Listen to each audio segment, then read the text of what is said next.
So இன்றைக்கி நாங்கள் பார்க்க போகிறது 10ஆம் ஆண்டு 1வது யூனிட். சரியோ? ரைட். சுற்றளவு சம்பந்தமானது. இப்போ எங்களுக்கு தெரியும், சுற்றளவு சம்பந்தமாக நாங்கள் பழைய எங்கள்கிட்ட ஓல்ட் கிரேட்ஸில் சதுரம், செவ்வகம், முக்கோணம் இப்படி தல உருவங்கள்ட சுற்றளவு சம்பந்தமாக பார்த்துருப்போம். இருந்தாலும் இப்போ 10ஆம் ஆண்டுலேயும் 11ஆம் ஆண்டுலேயும் புதுசாக சில உருவங்கள்ன்றதை விட சில கன்செப்டுகள் அப்படியெண்டா வட்டத்தோட சம்பந்தப்பட்ட சில தல உருவங்கள், அதிட சிறைகள்ற வில் இந்நிலங்கள், அதோட சம்மந்தப்பட்டு வில்லோடு சேர்ந்து வர கூட்டுத்தல உருவங்கள். இப்போ எங்களுக்கு தெரியும், ஒரு தனிமையான தல உருவம்டா ஒரு உருவம் இருக்கும். ஒரு சதுரமோ செவ்வகமோ முக்கோணமோ எங்களுக்கு தெரியும். இதே நேரம் கூட்டுத்தல உருவம்னு சொல்றது என்ன? we know that கூட்டுத்தல உருவம்ன்றது ஒன்றுக்கு மேற்பட்ட தல உருவங்கள் சேர்ந்து வருது. அப்போ ஒன்றுக்கு மேற்பட்ட ஒரு சதுரமும் ஒரு முக்கோணம், இல்லாட்டி ஒரு சதுரமும் ஒரு வட்டம். கட்டாயம் சதுரம் ஈக்கணுமான்னு கேட்டால் இல்லை.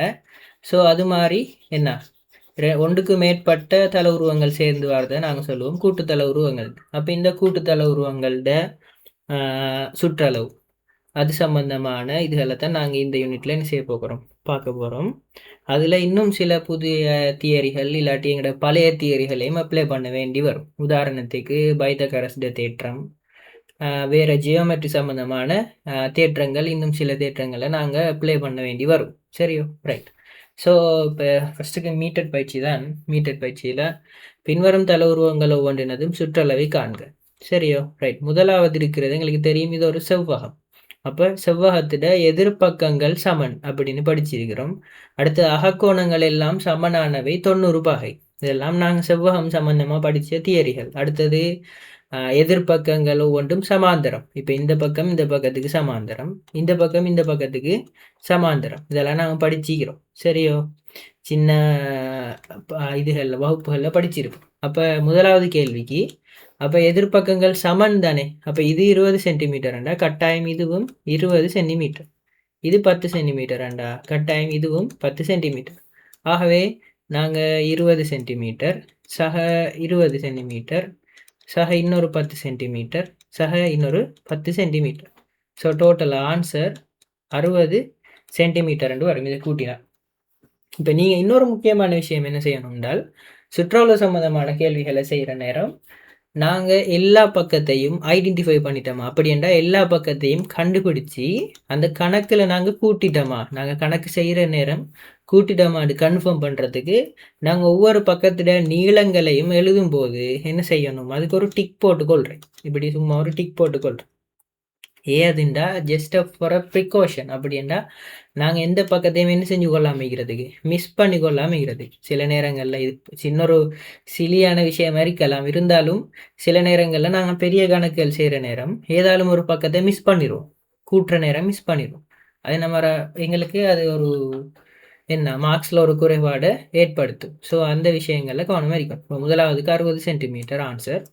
ரெண்டாவது கேள்வி எங்களுக்கு தெரியும், இது ஒரு சதுரம் ஏண்டா எல்லா பக்கங்களும் சமன் தந்திக்கிறான். அப்போ சதுரம்ன்ற காரணத்தால் எல்லா பக்கங்களுமே 7 சென்டிமீட்டர் ஆயிக்கும். அப்போ 7 சென்டிமீட்டர் 7 சென்டிமீட்டர். அப்போ 7 தர 4 நாங்கள் என்ன செய்யலாம், 28 சென்டிமீட்டர்ன்ற ஆன்சர் எடுக்கலாம். அப்படியும் இல்லாட்டி 7 சக 7 சக 7 சக 7 சமன் அதோட ஆன்சரும் என்னென்று வரும், 28 சென்டிமீட்டர் என்று வரப்போகுது. ரைட். அடுத்தது மூணாவது கேள்வி, ஒரு முக்கோணம், அதுவும் என்ன வகையான ஒரு முக்கோணம், சமபக்க முக்கோணி. 3 பக்கமும் என்னன்னு தந்திக்கிறான், சமன் அப்படின்னு தந்திக்கிறான். அப்போ இது என்ன வகையான முக்கோணம், சமபக்க முக்கோணி. அப்போ இது 12 சென்டிமீட்டர்ண்டா இதுவும் 12 இதுவும் 12. ஆகவே 12 சக 12 சக 12 சென்டிமீட்டர்.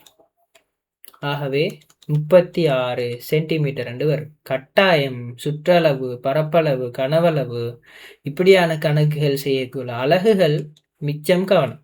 அலகுகள் மிஸ் பண்ணினாலும் மார்க்ஸ் இல்லை. இப்போ நீங்கள் 36 சென்டிமீட்டர் ஆன்சருக்கு 36 மட்டும் ஒன்று போட்டு வச்சா ஆன்சர் இல்லை, சாரி மார்க்ஸ் இல்லை. அலகு இல்லாமல் போட்டால் மார்க்ஸ் தர மாட்டேன் எக்ஸாமில். ரைட். ஓகே. 4th கொஷன், நாலாவது கேள்வி, இது 12 சென்டிமீட்டராம், இது 8 சென்டிமீட்டராம், இது 3 தந்திக்கிறார் தரவுல. அப்போ எங்களுக்கு தெரியும் இது மொத்தமும் 8 சென்டிமீட்டர். சரியா? இது மொத்தமும் 8 சென்டிமீட்டர். ஆனால் அதில் இந்த பகுதி 3 சென்டிமீட்டராக இருக்குதாம். அப்போ இந்த பகுதி எவ்வளவு இருக்கும்? கட்டாயம் 5 சென்டிமீட்டராக இருக்கும். விலங்கு தானே? இதை மொத்தமாக 8 சென்டிமீட்டராம், அதில் இந்த பகுதி 3 சென்டிமீட்டர் போயிட்டுச்சாம். அப்போ பேலன்ஸ் அரிக்கிற இந்த பகுதி கட்டாயம் 5 சென்டிமீட்டராக இருக்கும். ஆகவே அந்த பக்கத்தில் இருக்கிற அந்த பகுதியை நாங்கள் கண்டுபிடிச்சிட்டோம், 5 சென்டிமீட்டர். இப்போ இங்கே கீழே இந்த பகுதி மொத்தமாக 12 சென்டிமீட்டர். இது 12 சென்டிமீட்டர். அதில் இந்த பகுதி 3 சென்டிமீட்டர் தந்துட்டார். இப்போ இது 3 சென்டிமீட்டர்ண்டா நாங்கள் 12லேருந்து 3 கழிப்போம். கழிச்சா இது 9 சென்டிமீட்டர் வரும். அப்போ இந்த பகுதி எத்தனை? 9 சென்டிமீட்டர். அப்போ அந்த பகுதியை நாங்கள் கண்டுபிடிச்சிட்டோம். ஆகவே இனி நாங்கள் அதில் கூட்டினா சரி, இந்த பக்கம் இது சரி, இது சரி, இதுவும் சரி, இந்த இதுவும் சரி, இந்த நீளம் சரி, இந்த நீளம் சரி, இந்த நீளம். ஆகவே 4வது கேள்வி 12 சக 8 சக 9 சக 5 சக 3 சக 3. ஸோ 20, 29, 34, 40 சென்டிமீட்டர் வரும். அலகுகள் கவனம். சரியோ? இல்லாட்டி இன்னொரு முறையில் இந்த கேள்வியை இலகுவாக செய்யலாம். சில ஆட்களுக்கு அந்த ஐடியா வாரத்தான். ஸோ அது என்ன முறை என்றால், இப்போ எங்களுக்கு தெரியும் இந்த தல உருவத்தை நாங்கள் கம்ப்ளீட் பண்ணிடலாம். அப்படி என்றால் பூர்த்தி செய்யலும், இப்படி பூரணப்படுத்தலும். இந்த சைடையும் வரைஞ்சால் இது ஒரு செவ்வகம். பாருங்க, இது 12, ஆகவே இதுவும் 12. இது 8ண்டா கட்டாயம் இதுவும் எத்தனை இருக்கும்? 8. ஆகவே இதெல்லாம் கூட்டினாலும் இதுக்கு ஈக்குவலான ஆன்சர் வரும், சமனான ஆன்சர் வரும். பாருங்க, 12 சென்டிமீட்டர் சக 8 சக 12 சக 8 40 சென்டிமீட்டர் வரும். ஏனென்றால் இப்போ இங்கே பாருங்களேன், இந்த பகுதியை நாங்கள் இங்கே கொண்டு வரோம் பூர்த்திப்படுத்துறதுக்காக. இந்த பகுதியை நாங்கள் இங்கே கொண்டு வரோம். அதால் இந்த செவ்வகம் பூர்த்தியாகுது தானே. அப்போ சுற்றளவு மாற்றம் ஏற்படாது, பரப்பளவில் வேணுமெண்டா மாற்றம் ஏற்படும். அதை நீங்கள் போட்டு குழப்பிக்கொள்ள தேவையில்லை. நாங்கள் அந்த பூர்த்திப்படுத்துறத நாடி பரப்பளவு மாறுமே தவிர சுற்றளவில் எந்த மாற்றமும் ஏற்படாது. அப்போ இப்படி இது ஒரு லேசான மெத்தட் இந்த கணக்கு செய்கிறதுக்கு. ஆகவே இதுக்கு ஆன்சர் 40 சென்டிமீட்டர். அதே மாதிரி இந்த கணக்கு செய்யலும் 5வது, இது 10 சென்டிமீட்டர்ண்டா மேலே இருக்கிறதும் 10 சென்டிமீட்டர், இது 10 சென்டிமீட்டர்ண்டா இந்த பகுதியும் 10 சென்டிமீட்டர். ஆகவே அதுக்கும் 40 சென்டிமீட்டர் வரும். எப்படி என்றால் 10 சக 10 சக 10 சக 10 40 சென்டிமீட்டர் வரும்.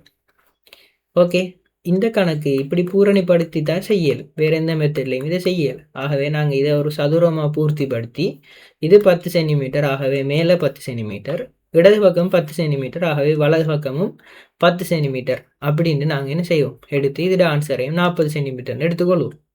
சரியா? இறுதியாக இருக்கிறது வந்துட்டு ஒரு வட்டம்.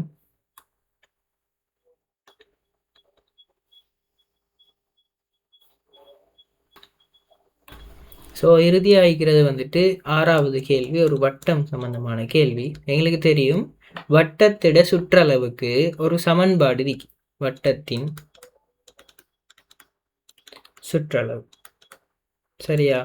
அதுக்கு இருக்கிற சமன்பாடு 2πr. சரியா? இது சில நிறுவல்கள் மூலமாக வரும், அது இப்போதைக்கு எங்களுக்கு தேவையில்லை, இந்த நிறுவல்கள் தேவையில்லை. ஆனால் சமன்பாடை மட்டும், அந்த ஈக்குவேஷனை மட்டும் பாடமாக்கி வச்சுக்கொண்டா சரி. 2πr. இப்போ இதில் 2ன்றது ஒரு நம்பர், அது தெரியும். பைன்றது ஒரு மாறிலி, கன்ஸ்டன்ட்னு சொல்லுவோம். பைன்றது ஒரு மாறிலி, அது எப்பயுமே மாறாது. சரி, அதோட பெருமானம் 3.15 அப்படின்ட்டு ஒரு முடிவில்லாத ஒரு பெருமானமாக போகும். அதன் காரணமாக நாங்கள் அதை பின்னத்தில் யூஸ் பண்ணுவோம், ஃப்ராக்ஷனாக யூஸ் பண்ணுவோம், பின்னமாக. இப்போ 22/7 இவருடைய பெருமானம் என்னென்றால் 22/7. அப்போ பையன்றது 22/7 வரும். நாங்கள் பை அப்படின்னு தான் யூஸ் பண்ணுவோம் கணக்குகள் செய்கிற நேரமும். ஆரம்பத்தில் 22/7 அப்படின்ட்டு உடனே பிரதிட மாட்டோம், பை அப்படின்ற ஒரு வேர்டை யூஸ் பண்ணி தான் யூஸ் பண்ணுவோம். ஆறுன்றது இங்கே ரேடியஸ்ண்டா ஆரை, வட்டத்தின் ஆரை. வட்டத்தின் ஆரைண்டா என்ன? ஒரு மையத்திலிருந்து, வட்டத்தின் மையத்திலிருந்து பரிதிக்கு வரையப்படும் கோடு, அதில் நீளத்தை தான் நாங்கள் சொல்லுவோம் ஆரைன்னு சொல்லுவோம். ஆரைகள் 2 சேர்ந்தா அதை நாங்கள் சொல்லுவோம் விட்டம் அப்படின்ட்டு. ஆரைகள் 2 சேர்ந்தால் விட்டம். சரியா? ரைட். ஆகவே ஆறுன்னு சொல்கிறது என்ன? ஆரை. அப்போ இந்த பர்டிகுலர், இந்த குறிப்பிட்ட கொஷனில் கேள்வியில் 6 சென்டிமீட்டர். ஆகவே சுற்றளவு சமன்பாடு 2πr 2 தர பை 22/7 தர r 7 சென்டிமீட்டர். ஆகவே இந்த 7 மேலும் சுருக்கப்படும். ஆகவே சுருக்கிப்பட்டால் 1 1. ஆகவே இதோட ஆன்சர் 22 தர 2 44 சென்டிமீட்டர் என்று வரும். சரியா? எங்களுக்கு தெரியும் பின்னத்தில் மேலேயும் கீழேயும் நாங்கள் கணக்கு செய்கிற நேரம் பின்னத்தில் மேலேயும் கீழேயும் ஒரே இலக்கங்கள் வந்தால் இல்லாட்டி ஒரே இலக்கங்கள மடங்குகள் வந்தால் அதை நாங்கள் என்ன செய்யலும், அந்த இலக்கங்களால் பிரிக்கலும். அதை நாங்கள் போமசியில் படிச்சிருப்போம். பொதுவான மடங்குகளில் சிறியதை எடுத்து நாங்கள் என்ன செய்வோம், மேலே கீழே சுருக்குவோம். அது நாங்கள் பின்னத்தில் படிச்சிருக்கிறோம். ஸோ இந்த கொஷன் ஆன்சர் 44 சென்டிமீட்டர். ஸோ அடுத்த கேள்வியை பார்ப்போம்.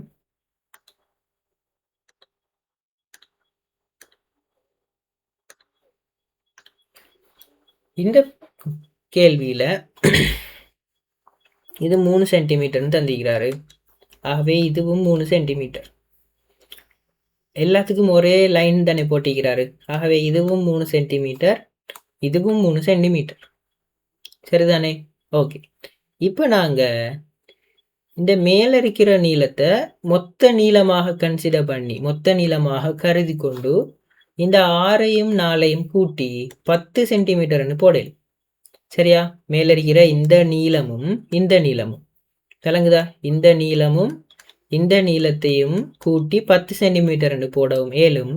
அப்படி இல்லை, எனக்கு அது தனித்தனியத்தான் வேணும் அப்படின்னு கேட்டால் இது 4 சென்டிமீட்டர் தானே, இதுவும் ஒரே நேருக்கு தானே இது. அப்போ இது 4 சென்டிமீட்டர், இது 6 சென்டிமீட்டர்ன்றதால இதுவும் 6 சென்டிமீட்டர். இப்படி எடுத்தாலும் மேலே இருக்கிற நீளம் 10 தான் வரும். சரியோ?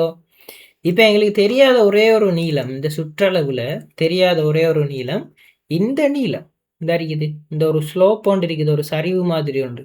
இந்த நீளம் எங்களுக்கு தெரியும். அப்போ நாங்கள் இதை என்ன செய்வோம், கண்டுபிடிப்போம். அப்போ இது 3 சென்டிமீட்டர், இது 4 சென்டிமீட்டர். ஆகவே நாங்கள் இங்கே யூஸ் பண்ண வேண்டிய தேற்றம் பைத்தகரஸின் தேற்றம். பைத்தகரஸ் தேற்றம் ஏண்டா அது ஒரு செங்கோண முக்கோணி. ஆகவே அந்த செங்கோண முக்கோணி நாங்கள் என்ன செய்வோம், கருதுவோம். அதில் இப்போ இந்த நீளம் எனக்கு தேவை. உதாரணத்துக்கு இதை எடுத்தா ஏபிசி அப்படின்னு ஒரு முக்கோணியாக கருதினால் ஏபி 3 சென்டிமீட்டர் இந்த இருக்குது. இந்த முக்கோணியில் இதை ஏபிசி அப்படின்னு கருதினால் ஏபி 3 சென்டிமீட்டர், பிசி 4 சென்டிமீட்டர். எனக்கு தேவை ஏசிட நீளம்.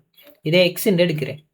ஆகவே நாங்கள் என்ன படிச்சிருக்கிறோம், பைத்தகரஸ் தேற்றத்தின்படி ஏபி வர்க்கம் சக பிசி வர்க்கம் சமன் ஏசி வர்க்கம் அப்படின்னு படிச்சிருக்கிறோம். ஆகவே ஏபி வர்க்கம் 3 வர்க்கம் சக பிசி வர்க்கம் 4 வர்க்கம் ஏசி வர்க்கம் எக்ஸ் வர்க்கம். ஆகவே 3 வர்க்கம் 9, 4 வர்க்கம் 16, எக்ஸ் வர்க்கம் அப்படியே இருக்கும். ஆகவே எக்ஸ் வர்க்கம் சமன் 25, எக்ஸ் சமன் வர்க்கமூலம் எக்ஸ் வர்க்கம் வர்க்கமூலம் 25. ஆகவே எக்ஸ் சமன் 5 சென்டிமீட்டர் என்று வரும். ஆகவே இந்த பகுதியிட நீளம் 5 சென்டிமீட்டர் என்று வரும். ஆகவே சுற்றளவு இந்த 3 சென்டிமீட்டர் சக இந்த 4 சென்டிமீட்டர் சக இந்த 3 சென்டிமீட்டர் சக இந்த 6 சென்டிமீட்டர் சக இந்த 3 சென்டிமீட்டர் சக இந்த 6 சென்டிமீட்டர் சக இந்த 5 சென்டிமீட்டர். அது அவ்வளவும் தான் எங்களோட சுற்றளவுக்குரிய நீளங்களாக நாங்கள் கருதுவோம். ஸோ 6 4 10, 16 19, 22 25, 5 30. ஸோ இதோட நீளம் மொத்தமாக 30 சென்டிமீட்டர் அப்படின்ட்டு வரும். ஸோ இதுதான் உங்களோட மீட்டர் பயிற்சியிட கேள்விகள். திரும்ப ஞாபகப்படுத்துகிறேன்டால் இதில் பொதுவாக இருக்கிறது செவ்வகம், சதுரம், முக்கோணம். அப்போ சுற்றியுள்ள நீளங்களை கூட்டுறது மட்டும்தான் வேலை. சில நேரங்களில் பகுதி அளவிலான தல உருவங்கள் தரப்படுற நேரம், பகுதி அளவிலான இந்த மாதிரியான கேள்விகளில் நாங்கள் அந்த தல உருவங்களை சில பக்கங்களை நீட்டி அல்லது சில பக்கங்களை கற்பனை முறை மூலம் பூர்த்தியாக்கி நாங்கள் அந்த நீளங்களை கண்டுபிடிக்க வேண்டி வரும். அடுத்தது கடைசியாக இருந்த கேள்வி 6வது கேள்வி. முதலாவதுல 6வது கேள்வி இது வந்துட்டு வட்டத்தோட சம்மந்தப்பட்டது. அப்போ அதுக்கு நாங்கள் கட்டாயம் சமன்பாடு பாடமாக்கி இருக்கணும் 2πrன்றது. அதே நேரம் 2வது இருந்த கேள்வி ஒரு புது வகையான பைதகரஸ் தேற்றத்தின் பிரயோகம் இருக்கிற ஒரு கேள்வி. இப்போ பைதகரஸ் தேற்றம் எங்களுக்கு நான் நினைக்கிறேன் இதுக்கு முதல் நீங்கள் 9ஆம் ஆண்டு காலப்பகுதியில் படிச்சிருப்பீங்க. திரும்ப 11ஆம் தரத்தில் தரம் 11ல் உங்களுக்கு ஒரு தனிப்பாடம் ஒன்று இருக்குது. ஸோ அதுகளை இனி வரும் காலங்களில் அது சம்பந்தமான தேற்றங்களை நாங்கள் படிப்போம்.